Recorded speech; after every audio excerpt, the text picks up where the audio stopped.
Hi everyone, it's Az here from HeelvsBabyface. Thursday is the launch of Cyberpunk 2077. You can probably tell by the huge grin on my face that I am very, very excited for the game. Already purchased it, already pre-installed it. I just gotta go when I want to go on Thursday. Now the reviews are starting to come in for the game, and I don't want to focus on the good ones because there's a ton of them. There's a ton of them talking about how amazing the city is, how massive it is, how overwhelming it can be because of what you can get yourself involved with. Some people are saying, I'm 10 hours in, I'm just doing the tutorial. And I have heard that the tutorial lasts really between about 5 and 8 hours. When I say tutorial, setting you up. But after that section of the game's over, then the city is your literal oyster to go around and explore and do whatever the hell you want to do. Customization options seem incredible for modern day. Might be fun having a bit of a play with that as well. But this is CD Projekt Red, and they haven't let us down yet, and I don't expect them to let us down now. So I'm not going to focus on that. I think a lot of us were all very giddy. We're all very excited to pick it up. No. We're going to concentrate on the woke journalists who are crying right now because they know normies and gamers are going to buy this in its millions of millions. They've tried misinformation campaigns, lying, being bitter about it. I did a video yesterday. But today, the reviews are coming out, and you're never going to guess what they're talking about, folks. Yes! So let's get into some of these. We've got Sophia Narwitz here saying, reviews are about as cringe as you'd expect. This is why mainstream gaming media, no one gives a shit about it anymore. No one cares about it. We've been saying this for so long now. This is why people come to YouTube for reviews, for opinions, because they know they're going to get somebody's honest opinion about it, whether they like something, dislike something, or whatever it may be. At least they're going to get an honest opinion, not some stupid, pathetic, overpaid middle-class piece of shit who thinks the world revolves around them and the world owes them. So let's get into spoilt brat number one. Engadget, Cyberpunk 2077 is worth the wait. That's all you really wanted to know, right? Attitude. What else was said? Oh, here we go. Can I move this up a little bit? Yes. Let's move it across. There we go. There's no option for V to be non-binary, responding to they or them. Oh my God! And this is an oversight in the work of speculative fiction. This is not an oversight. They just didn't do it, darling. Sorry, sweetheart. They just didn't do it. Probably had more important things to do than worry about your pronouns. By the way, just FYI, I don't give a flying fuck about them either. Non-binary pronouns are common in mainstream consciousness. No, they're common on Twitter, where people who are desperate for attention put them in their bio because they want to feel like a special snowflake. And then when somebody doesn't use them, they can be nice and offended and launch a cancellation offensive and get people to dogpile in because they're actually also a massive piece of shit to boot. An entitled little bratty princess. Where's my pony, Daddy? Where's my pony? I'm 16 years old and I don't have a pony, Daddy.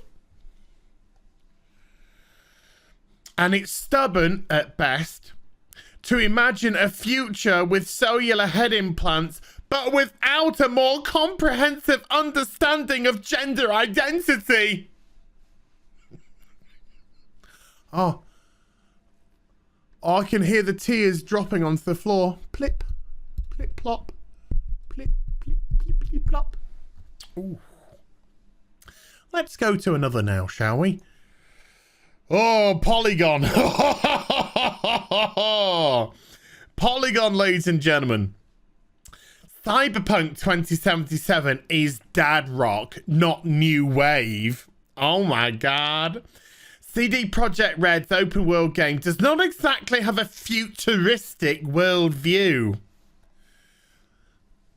Maybe it does. Maybe the future isn't how you anticipate it to be. Darling! Here we go. Guess what they're going to bitch about, people? In my 40 plus hours in Night City, I never met a single character of any significance whom the game made clear was twans. Oh my god!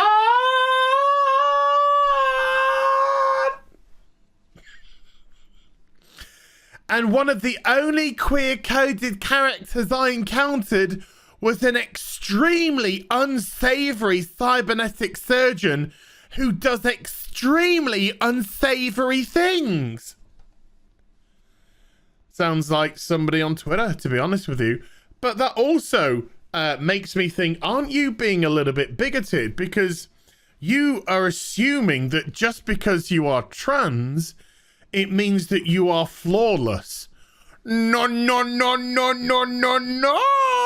No, no, no. That is not the case. You might want to play that game, but somebody who's trans can be just as much of an asshole as anybody else. Just like somebody of any colour can be a massive twat. I did spot a trans flag on one character's vehicle, though that hardly counts as positive trans representation and doesn't even necessarily mean the character is trans. So even when you see a trans flag in the game on a car, you still bitch about it. You're still not happy about it. It's as if you've got an agenda. Somebody from Polygon having an agenda? I know, seems crazy, right?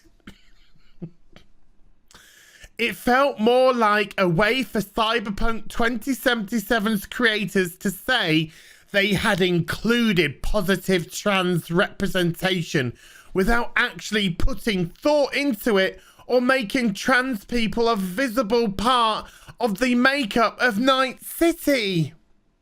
So you're crying because even though they do have some representation in, it's not the representation that you personally want because you're a little fucking bitch.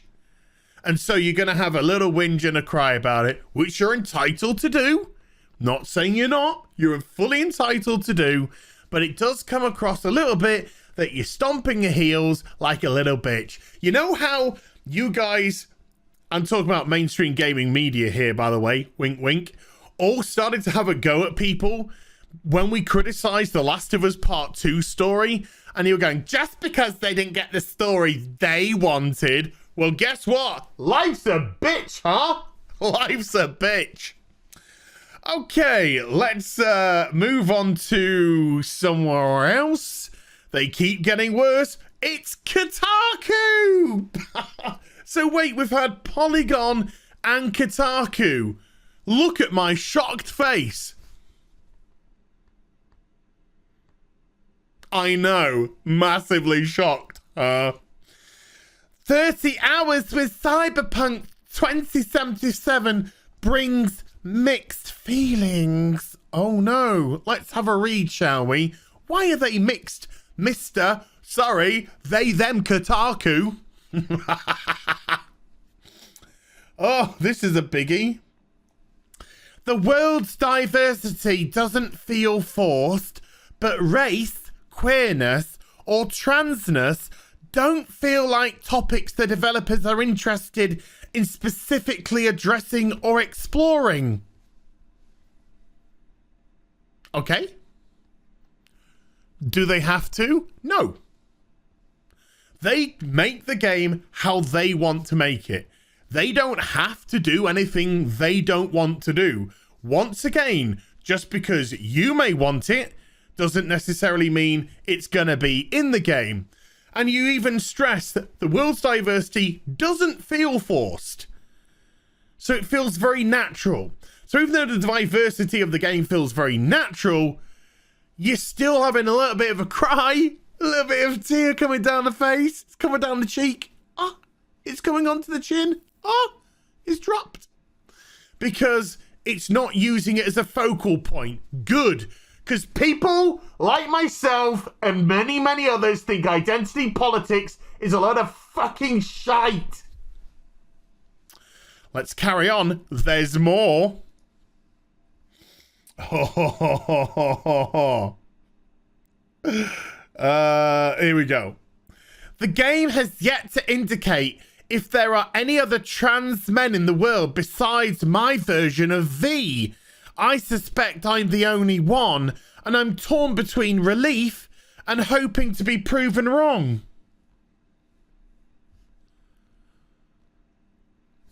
What's your issue? I mean, you're playing both sides of the fence here. If you are the only character, then you're saying yourself you might be relieved, but then you're saying, actually, depending on what type of article I want to write, I might actually have a bit of a bitch about it as well. You didn't get the characters, you haven't seen them the way that you particularly want them. Oh, well. And you can even see from the top where you can't, but I can. Here, I can speak best to Cyberpunk's already controversial use of trans people. It's not controversial at all. It's not controversial at all. That very clever marketing campaign that they did, that's not controversy. That's what's marketing. That's what marketing do. As we have discussed multiple times. Just because you call it controversial doesn't make it controversial. When snowflakes talk about controversy, I laugh. I laugh loudly. So there we go. There's a nice little cross-section, folks, of little bitchy articles because they didn't get the representation that they wanted in their game. Or should I say, they got the representation in the game, but they cried because it wasn't as specific as they wanted it to be, or they had a cry because it didn't want to delve into identity politics. Wah, wah, fucking wah. This game gets better all the time, if you ask me. So there we go, folks. Hope you enjoyed the vid. If you did, do give it a thumbs up and also subscribe to the channel. Follow me on social media and YouTube for live streaming. Links are in the description box down below. I'll be back with some more stuff very soon. You take care. Bye for now.